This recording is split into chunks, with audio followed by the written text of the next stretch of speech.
There's Just Something About Kansas City is brought to you in part by the generosity of our friends at the Cockrell Family Foundation. Thank you. Welcome once again to another episode of There's Just Something About Kansas City, where we talk about the people, places, and things that make Kansas City such a great place to live. And sitting right across from me, Stan Hayes, Operation BBQ Relief. And it has been just your organization, what you have done since 2011 has been just incredible. I really thank you for coming in and taking some time, sit down and talk about Operation BBQ Relief. Well, thank you, Frank. I really enjoy it, this opportunity to tell more people about what we do. Yeah, and so let's start. We'll start at the most recent, and then we'll go back to Lindsborg, Kansas. Sure. And, where you were born and raised and how this all happened. But you just had really a devastating fire at the Operation BBQ Relief campus, what you call a campus down in the Ozarks. Yes, sir. And I know you lost a lot of equipment that has really been, instrumental in what you do down there. So talk a little bit about the fire and about some of the things that you're looking to, retrieve from that situation. Sure, yeah. So 2 weeks ago today, we had an electrical fire. It's the original building on the property, the first building that was, built by the prior owners. And it was just a pole barn. But we purposely built inside of a pole barn a bathhouse. So we had, showers and everything because we have glamping cabins in the woods, and we're trying to build this retreat for first responders, veterans, active military, their families, and also families of the fallen. So, we have a fairly big audience that we want to be able to bring in there. And, that building was our shop, was our bathhouse, housed our ATVs, housed our equipment. So from, you name the tool, it was probably in that shop. The other day I found something that wasn't in the shop. I was like, hey, here's one thing I don't have to put on that list, right? Right. But, you had 4 ATVs that were just a year old. You had 2 golf carts that were a year old, because we were preparing for this time. Luckily, we were still able to pull off a camp last week. Mm-hmm. We have some porta potties, so we put them out there in case they needed it. But they all have bathrooms in the new cabins that we just opened up. So we had the facilities. We gave the organization an opportunity if they wanted to delay this, and they were like, no, let's go ahead and do it. Everybody wants to do it, and it was a huge, impactful week. So even not having that building, not having the tools, not having some of the options for people to do things like, riding the ATVs. I mean, we lost over 20 helmets in the fire. I mean, you start going through the list of things in your head of what makes the camp. And really what makes the camp isn't the activities, it's the people that come to the camp and the impact that we're able to make using grilling and barbecue as culinary therapy.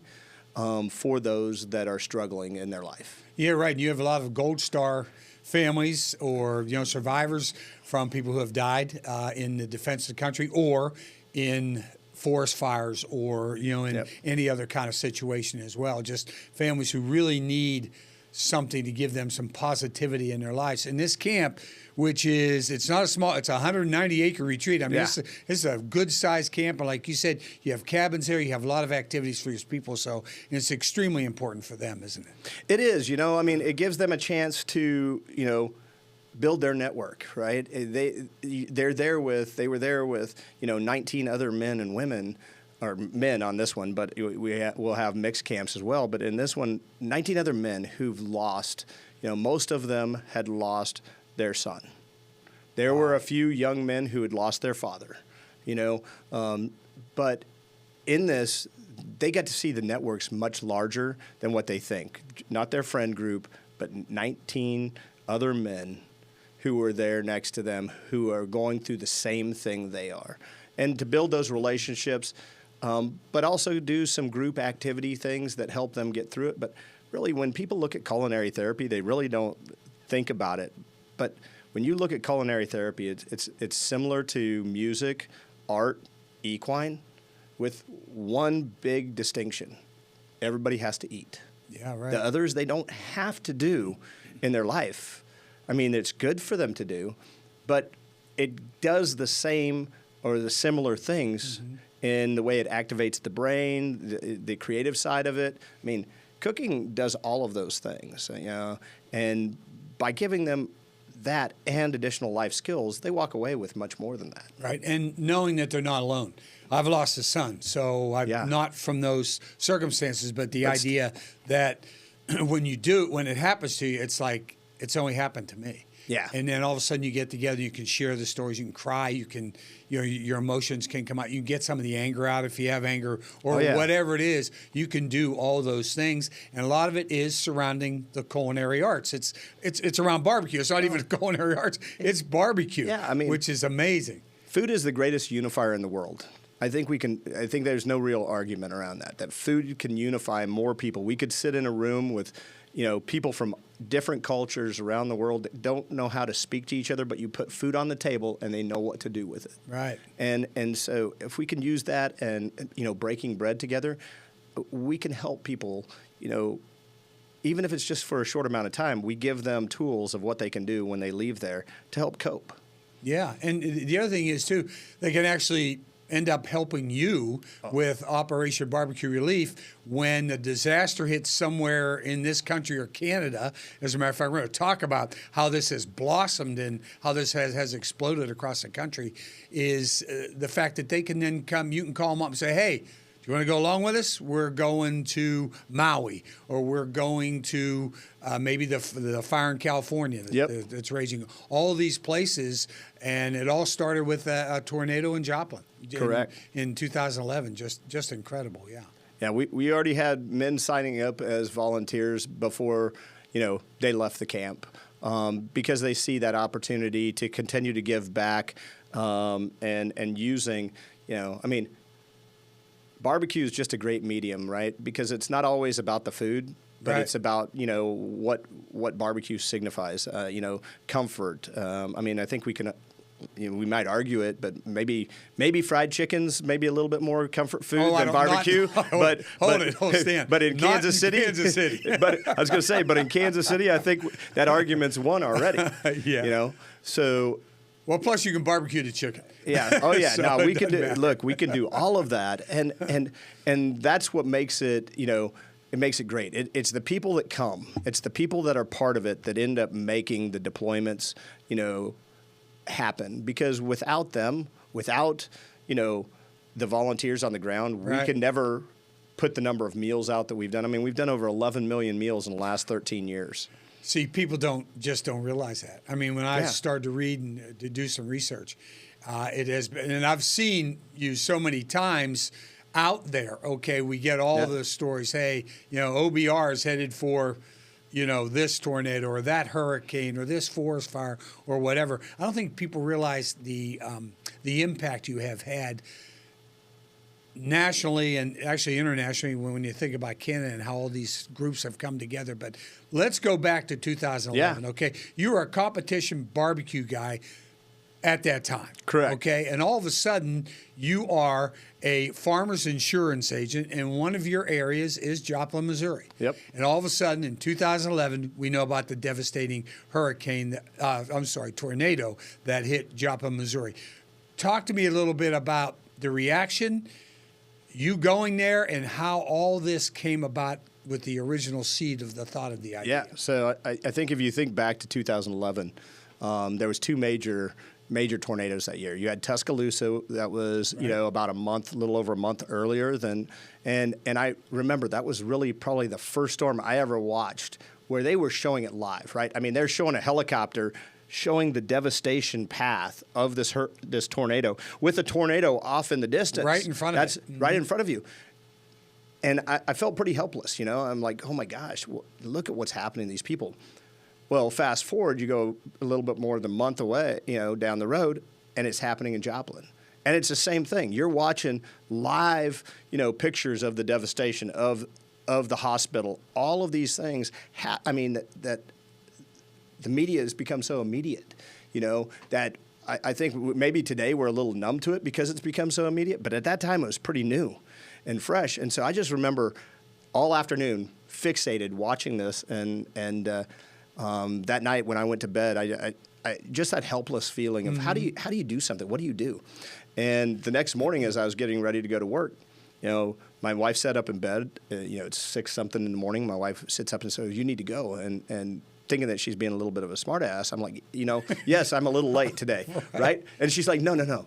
You should get your barbecue friends that you compete with, that you go sit up in a parking lot with, and you guys should just go down there and cook for the community. And so I just sort of looked at her, sort of listened, but I didn't. I was like running out of the house, so I leave the house, and I make it about a mile down the road from my house, and I'm like, yeah, she's right. I mean, who better than a bunch of competition barbecue guys that go set up in a parking lot with minimal needs to compete against one another? But if we came together, what kind of power could that be in feeding a community? Yeah. So I made a phone call to my mentor in competition barbecue, who's one of the 3 co-founders of the organization, and I called Jeff and I said, "Hey Jeff, what do you think?" And Jeff's like, "Man, I was trying to think about something. That's an awesome idea." So about a 10-minute phone call, Jeff Stith and I hatched a plan to go to Joplin. We got off the phone. So where were you living at this time? I'm living in Pleasant Hill, Missouri. Okay. Outside of Pleasant Hill. Right. And but Joplin was one of your territories, correct? Yeah. So when I moved back to the area, I moved from up here from Texas with Farmers Insurance. Had been, and the western half of the state of Missouri was my territory, working on the corporate side, but with agents and district managers to grow the distribution force and the sales, for the. So, yeah, I knew the district managers, the agents in those areas. You knew it was going to be tremendous impact on them. And just knowing storms. Like, I started in claims with the organization right out of college. I've seen tornadoes. I've seen fires. I've seen the devastation. But I wasn't prepared for the devastation. I mean, not the way it was. My first full day there, I was driving to try to get to Sam's Club, and it was like, you're having to drive 10 miles to go what would have been 2 miles. And as I was going that direction, there was barricades moved. I was like, well, heck, that takes me a straight shot almost in the back door to Sam's Club. So it was just east of where we were at. And I'm like, okay. So I took that road, and unknowingly somebody had moved it. And it took me right through the heart of the devastation. Yeah. I mean, I'm looking at lots that are completely, their trees are removed, foundations are removed. There might be a block wall foundation or a partial one left, but you don't see a house anywhere at that point. You see, if a tree is still standing, it's stripped. The bark's stripped. Like I said, I've seen tornadoes before. I've seen the impact of tornadoes, but I've not seen one a mile wide. I haven't seen one that just took everything in its pathway.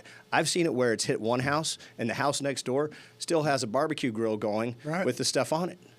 And this wasn't that kind of a storm.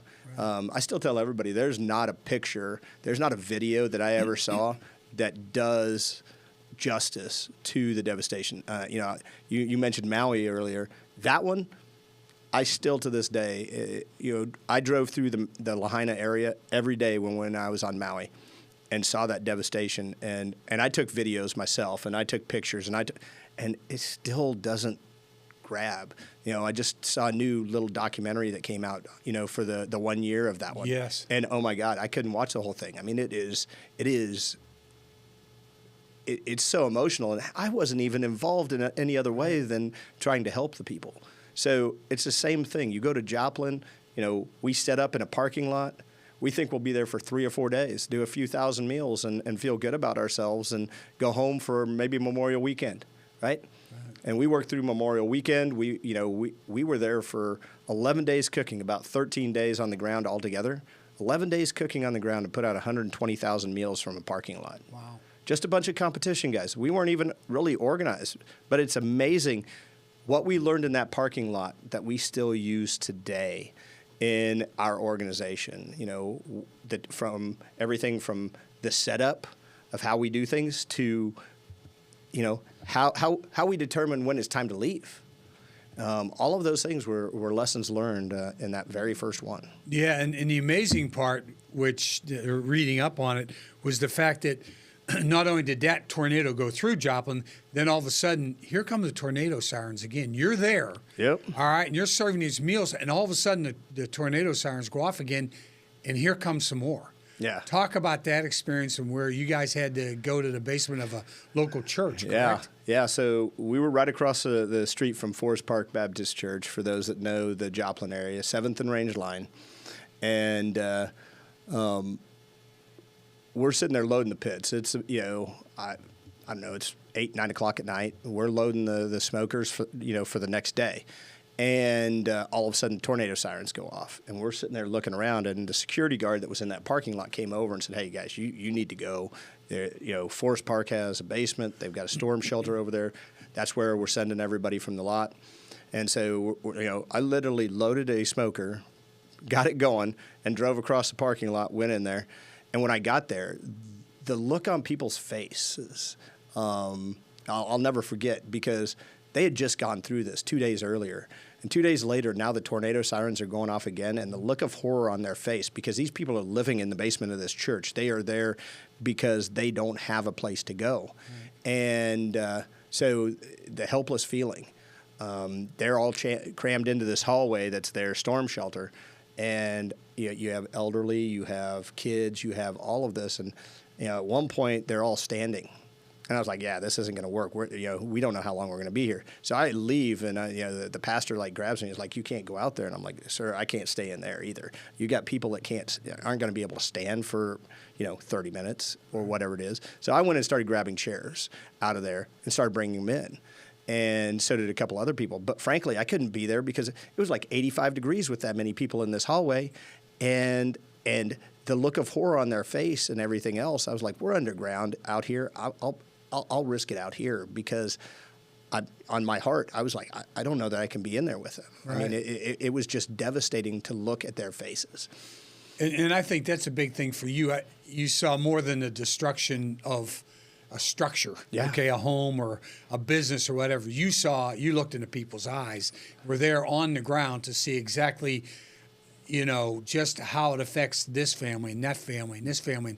Some people don't have families anywhere else that they could, I have relatives in Kansas City, I can go live with them for a while, whatever. Yeah. There are a lot of people there that this was it. Yep. This was where they were, and they had nowhere else to go.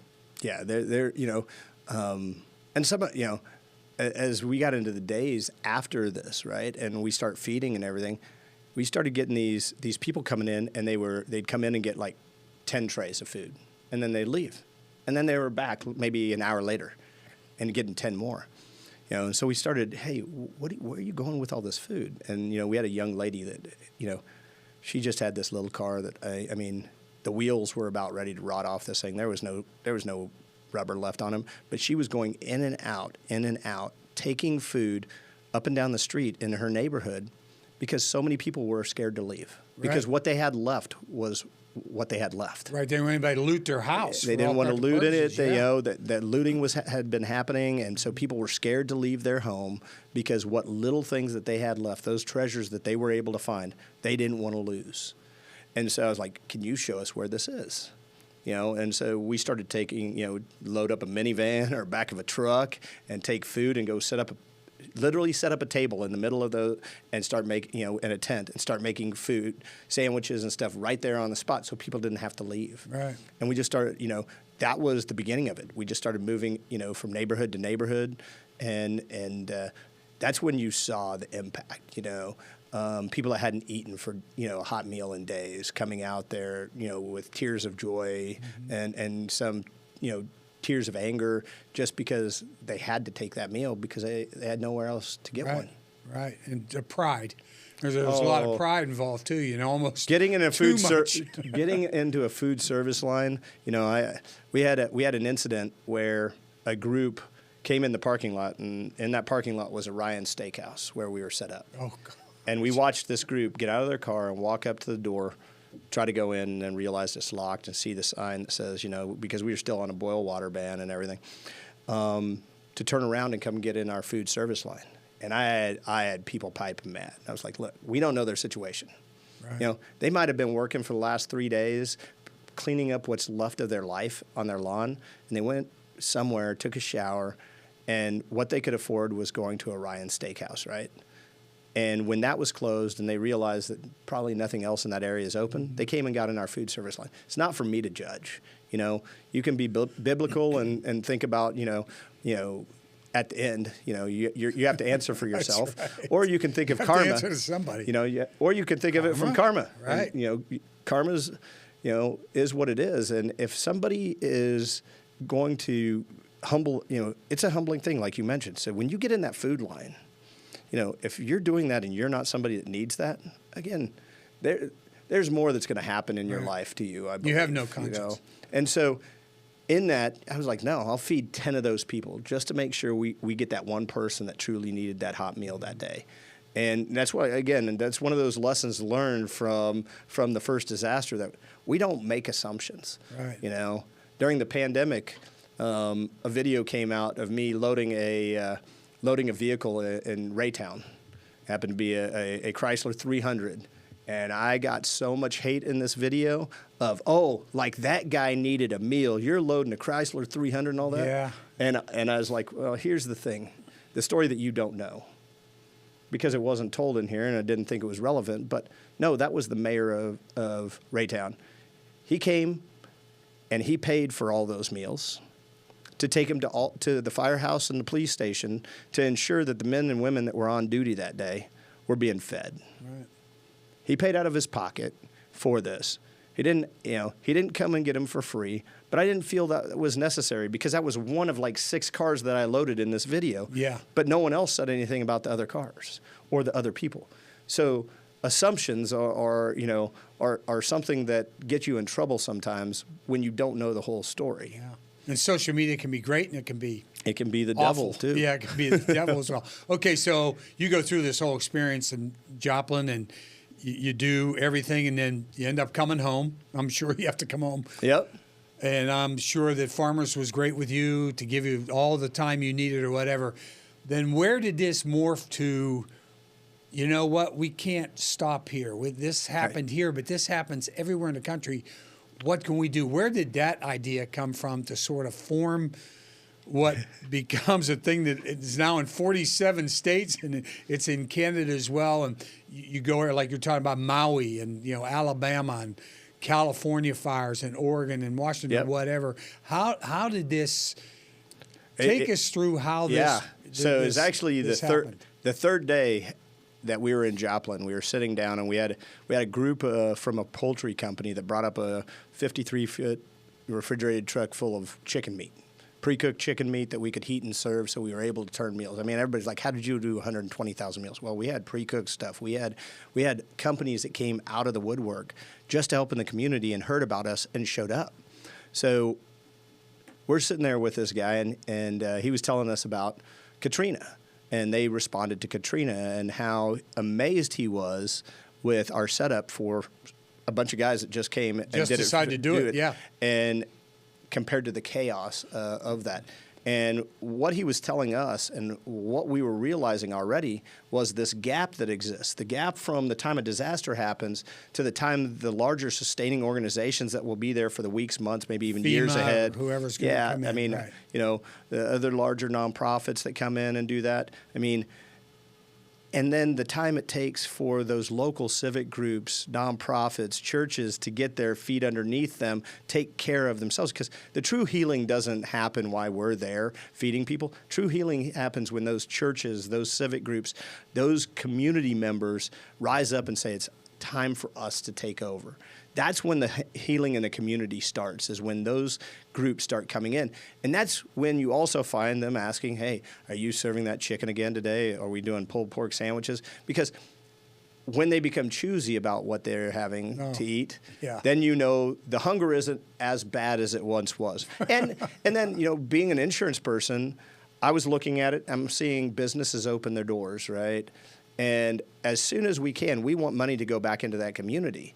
And being an insurance guy, I also know there's insurance companies writing some pretty big checks so people can start getting clothes, start getting things together, start finding a rental, you know, so they can get to the point of rebuilding. And so that became part of our thought process. And today, we walk into a community. One of our first meetings is, when do we think we're leaving? so we can work backwards on how many days we think we're going to be there. I mean, how much meat you need, how much chicken you need, how much everything you need. Yeah. Absolutely. And so that's those things. But that third day, we knew we were going to turn it into a nonprofit by the time we got done talking to Russ and his team and these people that had been elsewhere. And we came home, took about a week off just to sleep, and a group of us, Will Cleaver, Jeff Stith, I, a couple of our other friends, got together, set out in the out in my backyard, and we sort of put a straw man together of what it would take and what we needed to do, and we started that arduous process of starting filing paperwork, and it took. Effectively February of 2012 is when we finally got that IRS designation, right? For 501c3.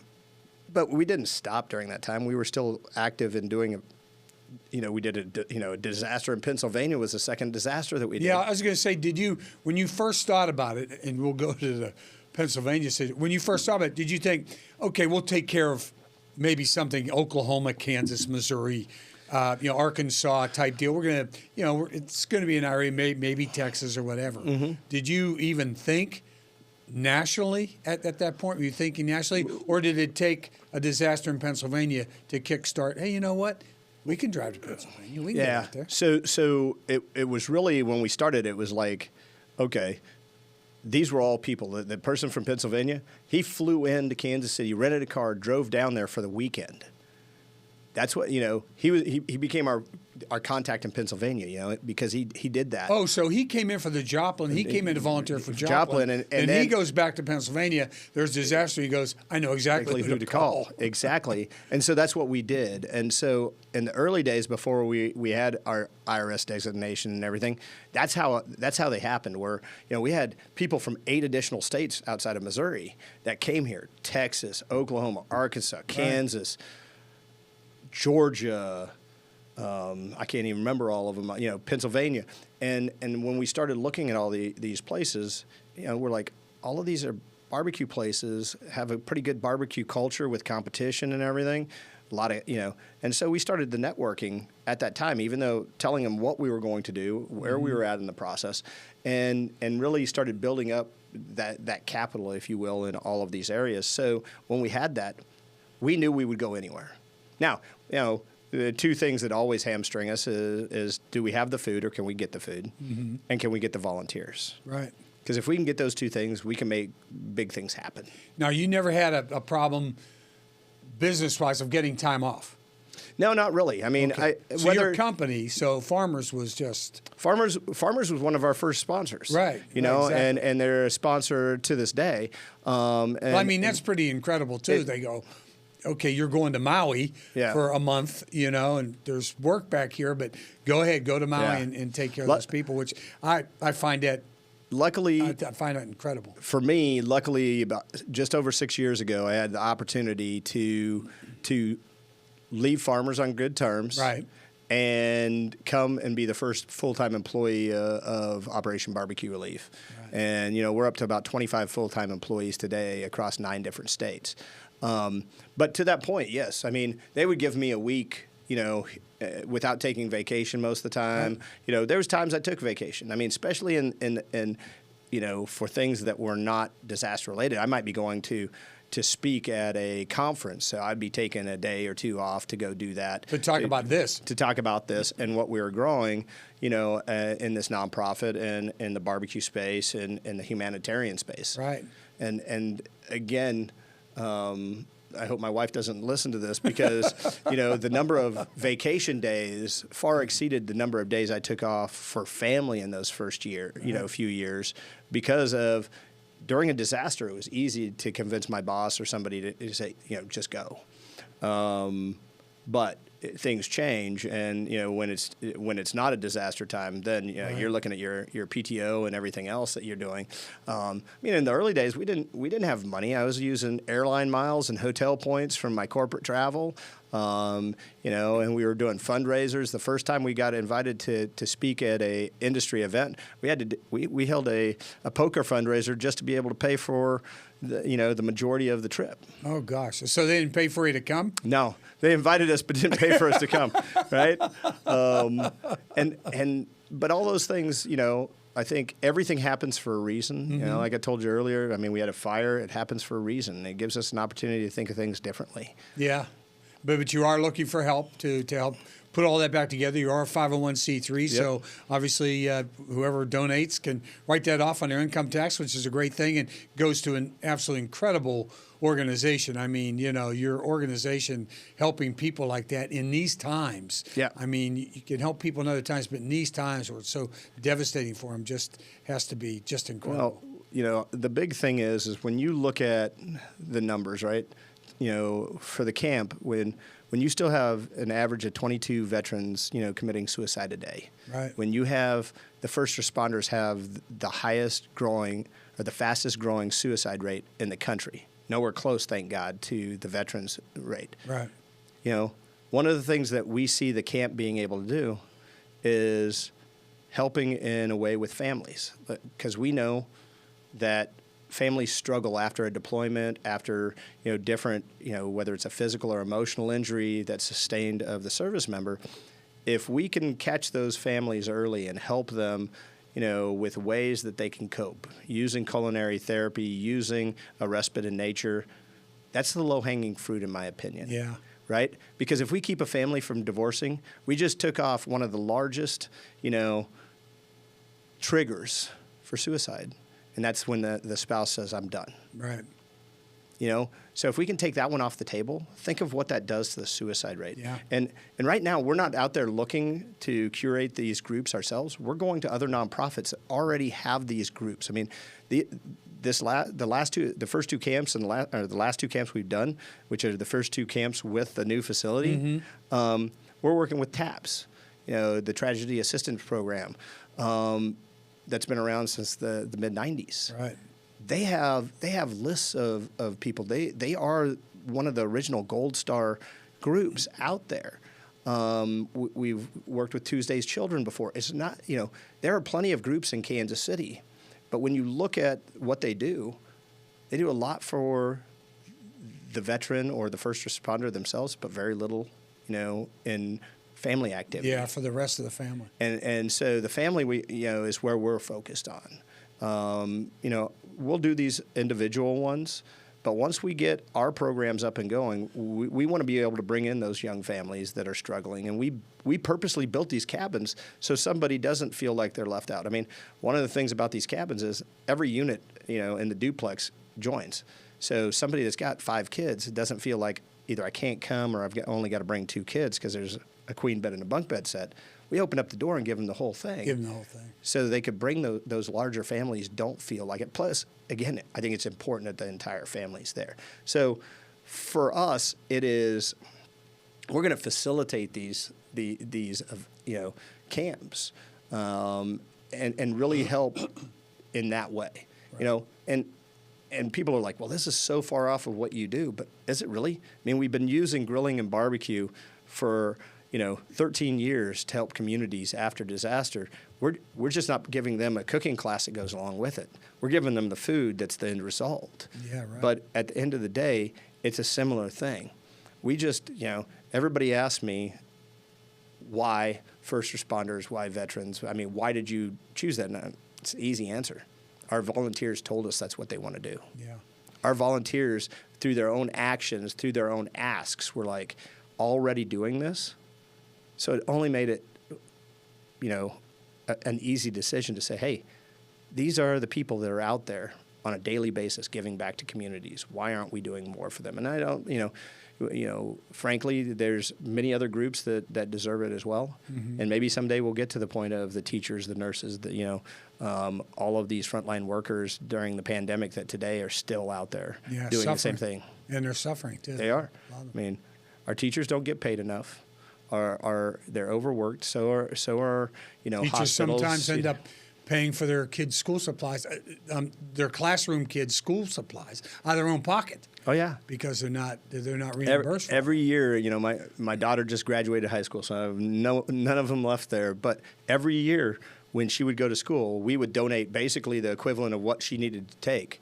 So some student that needed it would have those supplies. So we would donate those to her homeroom, because we knew there was going to be people out there. I mean, and I live in a small community of Pleasant Hill, so they do a lot to take care of but I know those teachers still, every one of them, they go out of their pocket to make sure, and we can go on and on those stories outside of this, right? Yeah, So, I know you have them, and I don't think. Well, people have been through situations like losing a child or losing a spouse or whatever, or going through a divorce. Understand the ripple effect something like that has.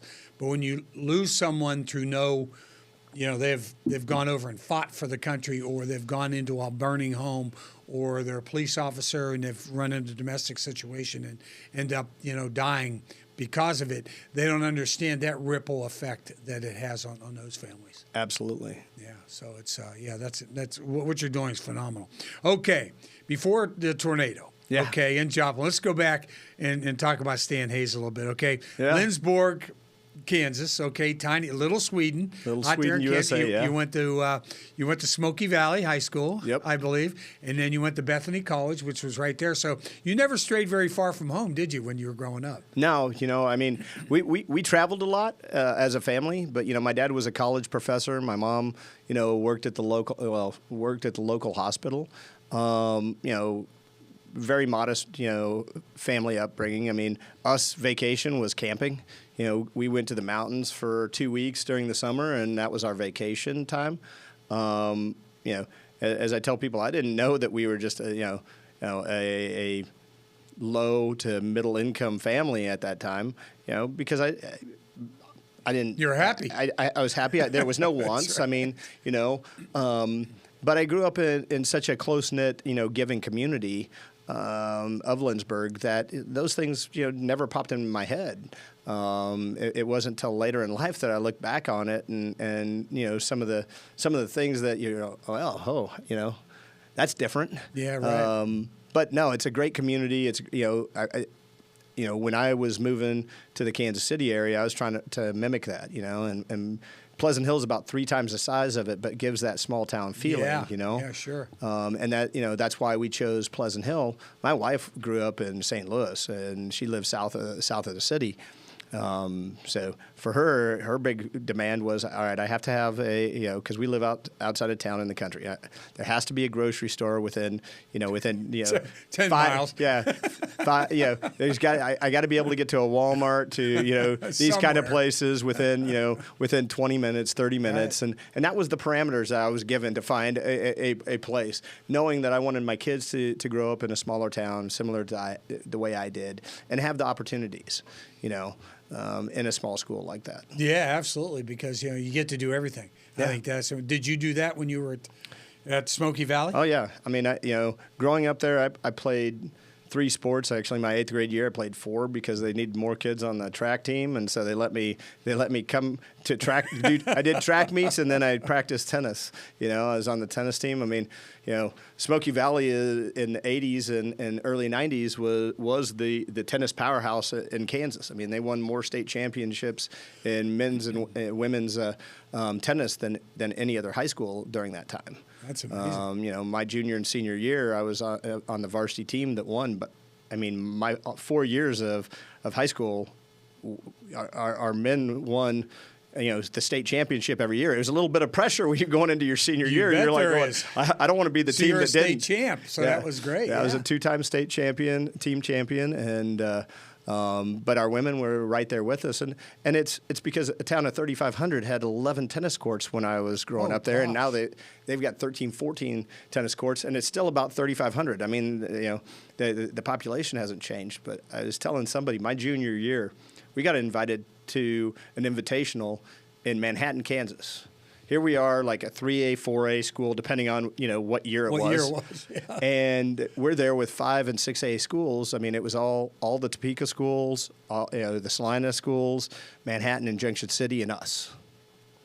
And we were invited to this because we were this powerhouse in there, and we went in and ended up winning the invitational. Oh gosh.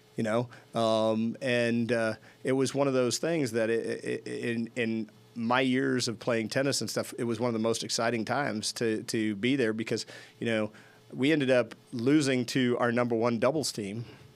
You know, they ended up going to the finals. We ended up playing for third place. Oh gosh! And our first, our number 1 and 2 singles players ended up playing each other for the championship and in the semis. So ended up like second and fourth. So, but the thing is you had all your teams in the top 4. Yes. And so against all these big schools. Yeah, we did not win any of the championships. Our number 1 team lost in doubles, and number 1 team singles, but we all were there. So I mean, it was impossible points wise for us not to win. But you think back to those days, and somebody asked me, and I said, a lot of this giving comes from that atmosphere that I grew up in, because when a neighbor needed something, the community came forward, the neighborhood came forward and helped them, and to me it was second nature to do things like that because I grew up with it. Right. Going to Bethany, continued down that road.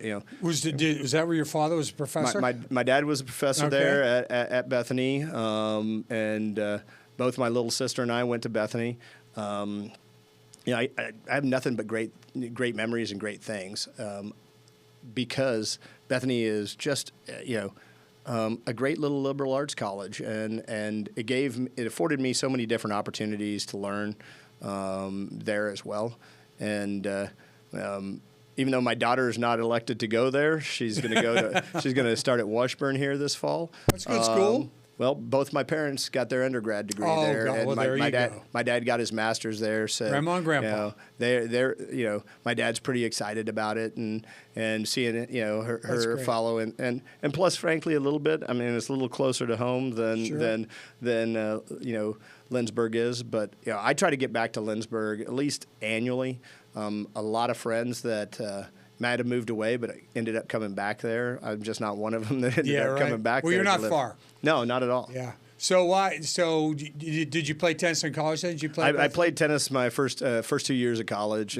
Had a series of some injuries and just got sort of a little burnt out on it. Yeah. Started focusing a little bit more on grades and really? everything else my junior, senior year. Dad had nothing to do with that, did he? Look, when your dad is the economics professor and the social science division chair, you didn't miss class because he would know it. Yeah. But I took almost every class he taught, because I was a business major, and you didn't really get around it because it wasn't like you had multiple opportunities for econ or something. Right. So, but anybody that ever thought my dad was easier on me in a class than he was anybody else, there was no way. Yeah, right? We all know better than that. So you're sitting there going banking or insurance when you come out and decide insurance. We have farmers, which ended up being terrific for you from everything that we've talked about and how good that company has been to you. I don't want to, diminish their role in all this. Okay, when was the first time you were out on a grill barbecuing? Do you remember how old you were? Oh, I remember grilling with my dad as a kid. Sitting out there and just. I think I was just enamored by smoke, fire, like typical guy. Yeah, right.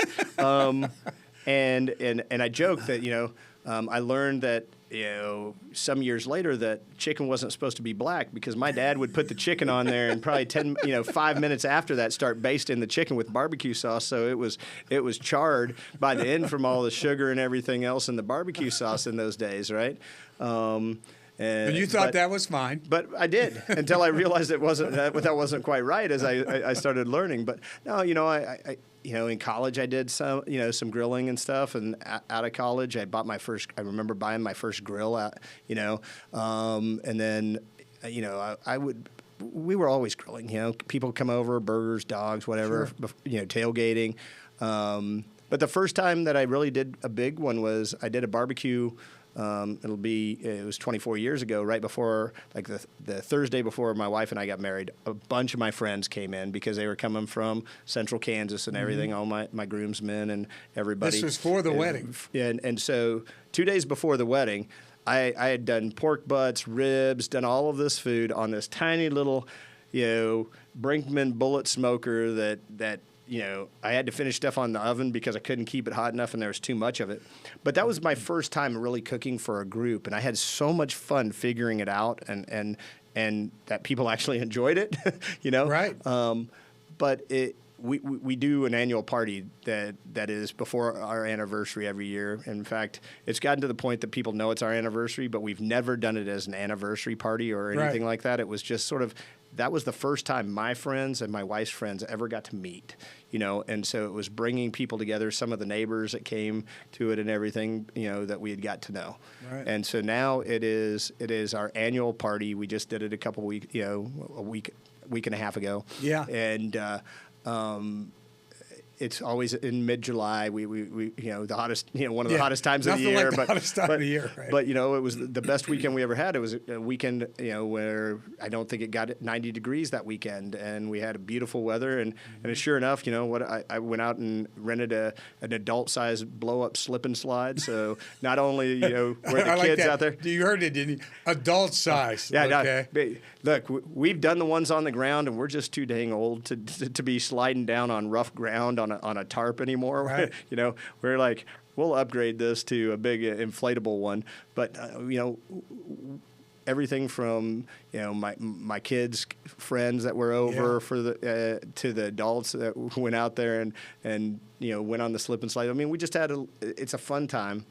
But all of that started back, in Little Lindsborg, Kansas, when my dad was grilling and had me out there with him, and we had, whether it was my dad invited college students over quite a bit, especially ones that were there for the summer or over a holiday or something that couldn't go home. Yes. He would, and it wasn't just him. I mean, the college got involved, but my dad was always one of the first people to say, "Yeah, I'll host a few people there." So we were always having something at the house with students.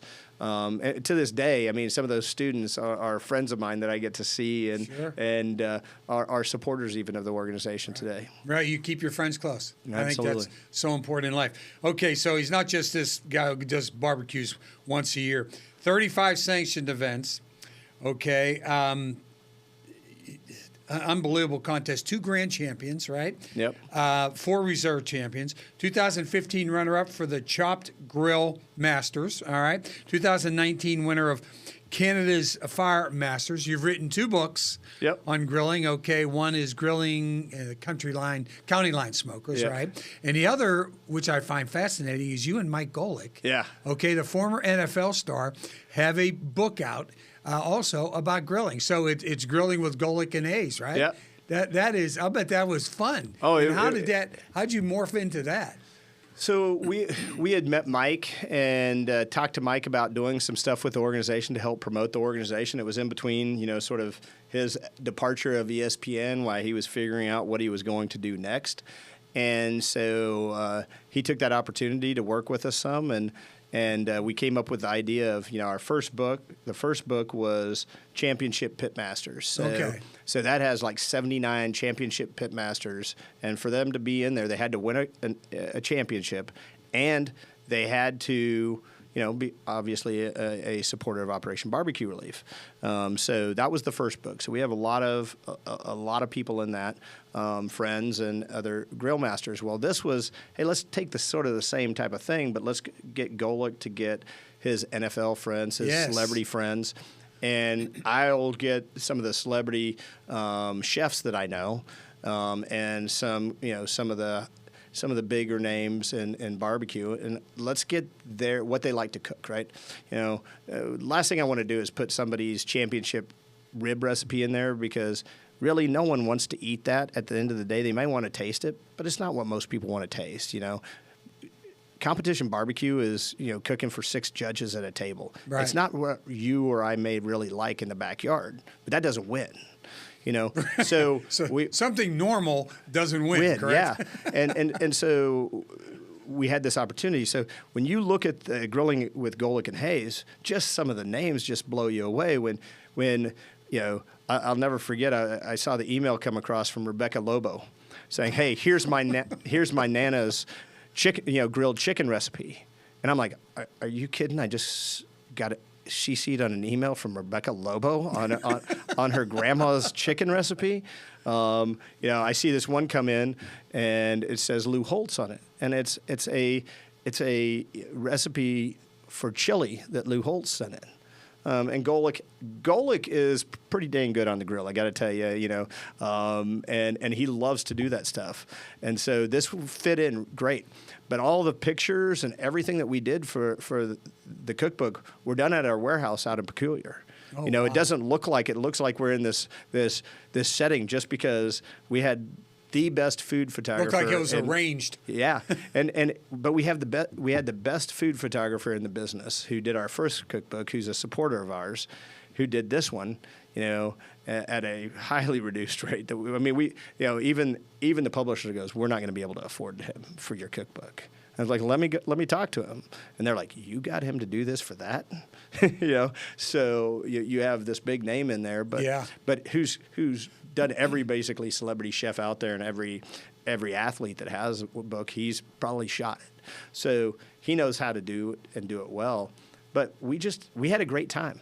And Mike and I have done several videos together. You can go on our YouTube channel and find different recipes that he did with my team, and just really got into it. And we keep in touch, but he's as busy now or busier than he was when he was at ESPN. Yeah, I know. Yeah, he does a lot of stuff. Does a lot of good charity work. He really is a guy who's really pro-veteran. Absolutely. I mean, he's really in all of the EMTs and police officers and firemen too. He's really big on it. You find a lot of the old time NFL guys are. Yeah. In that they relate.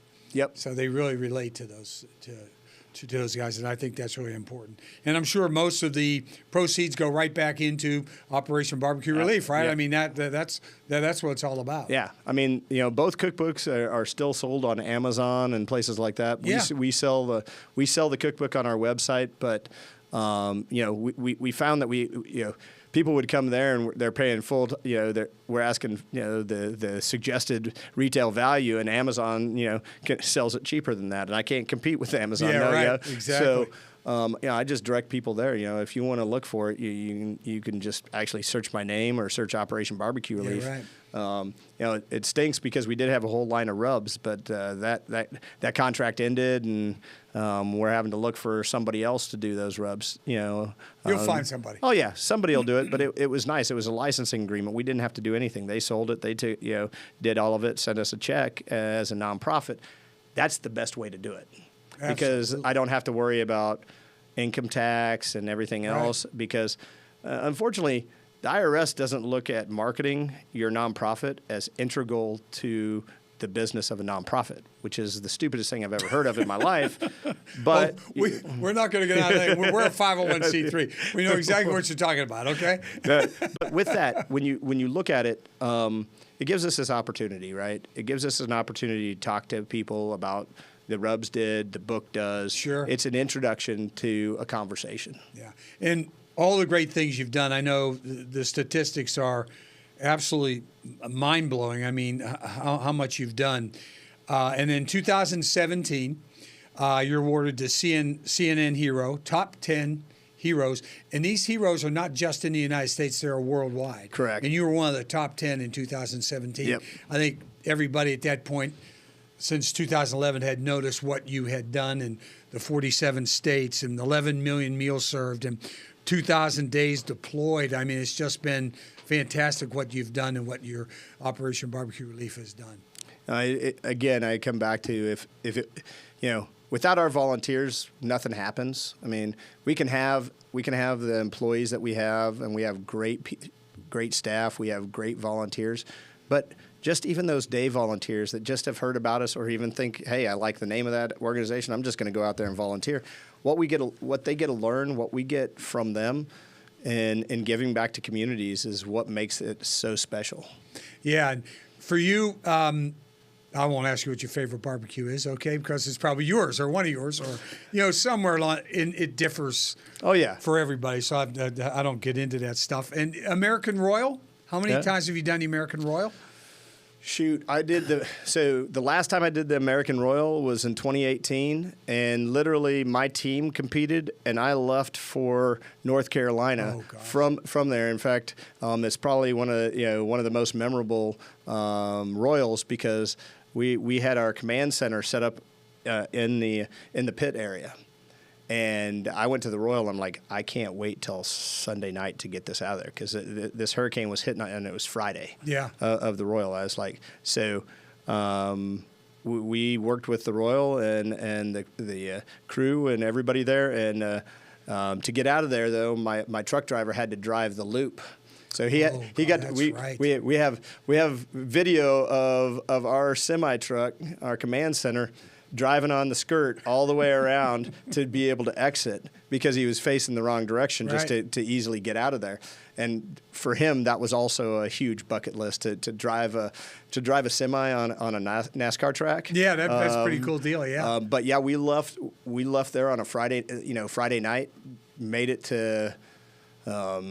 She's somewhere in Illinois, and woke up the next day and made it to.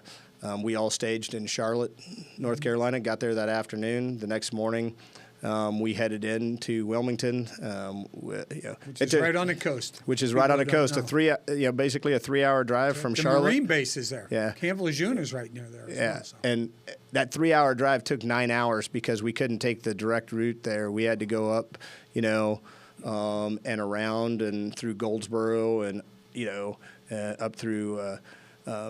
The central North Carolina area to come back to the coast to get into the area. And but yeah, while all that was happening, my team was here competing. My wife and some of my friends were taking care of it, and they even got a couple of calls that day, which was pretty exciting. But that was the last time I said, you know what, it happened the year before in 2017 with Hurricane Harvey. I'm like, it's so much money to enter that, to not be there. Yeah. And I've gotten so busy trying to compete. Just wasn't in the cards anymore. Yeah. I love going there. I love the people. It's the community that helped build the organization. Mm-hmm. So I stay very close to that community. But frankly, I don't miss the competition side of it. I miss the people. People, yeah, you would. Well, Operation BBQ Relief is doing God's work, which everybody loves. What advice would you have for somebody who wants to start a disaster relief organization? Okay, what are your thoughts? You join up with someone else, basically, for all that knows what they're doing?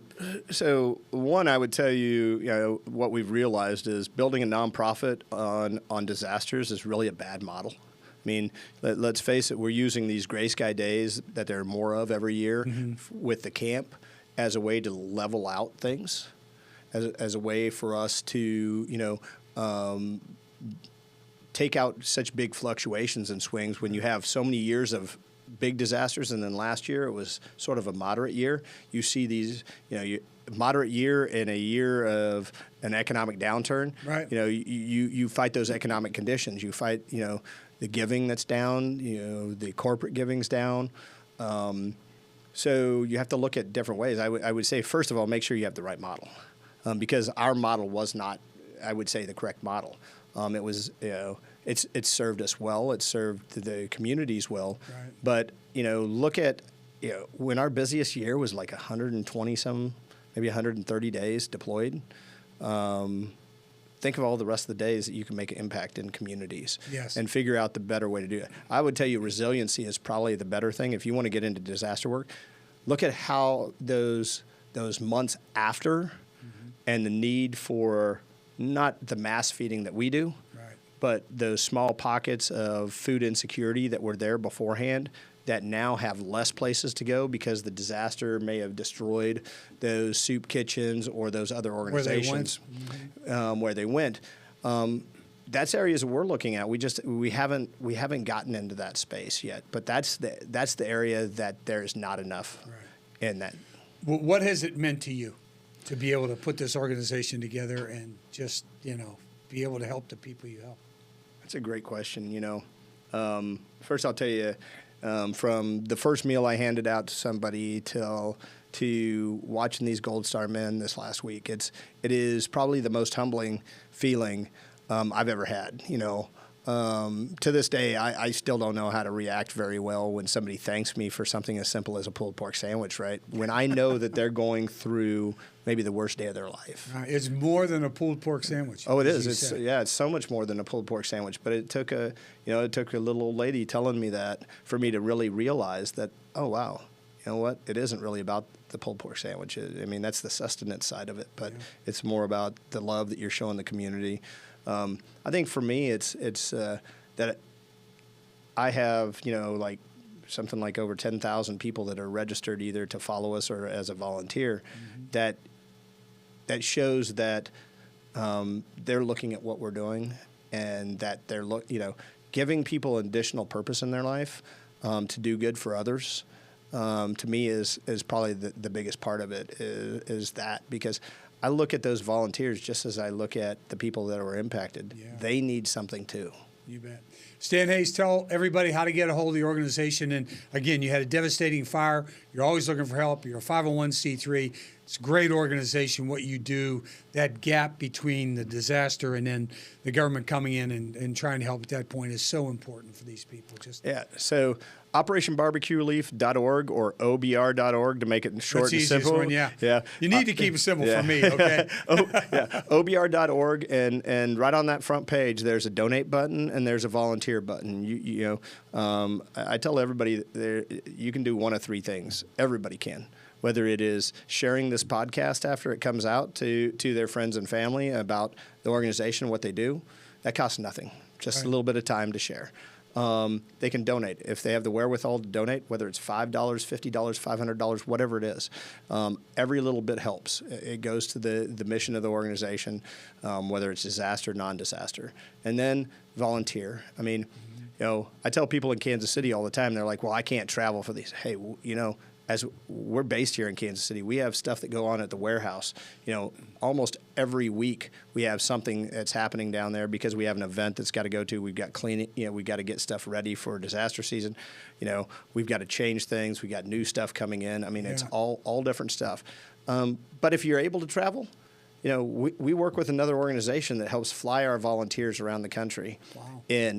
And we tell people, if you can give us 7 days, we'll fly you in and put you up. On a disaster. So there, and again, no barbecue skills needed in this. It's purely a heart to give, to want to help, and want to help other humans in what they're going through, usually the worst day of their life. And then obviously we're on social media, all the different platforms underneath Operation BBQ Relief. And for us right now, if you're a company or somebody that's working for a company that wants to support, veterans, first responders, the camp activity, we're looking for sponsors right now. We have huge sponsorship opportunities for things that are built and things that we're going to have to build back. Well, Stan, I'll tell you what, I am honored to have you here. It's been just incredible. Learning this story has been just fantastic, and just continue doing what you're doing, and you're another reason why there's just something like Kansas City, my friend. Thanks so much for joining. Frank, I appreciate the opportunity to be here and tell a little bit more of the story. Today's episode is brought to you in part by the generosity of our friends at the Cockrell Family Foundation. Thank you.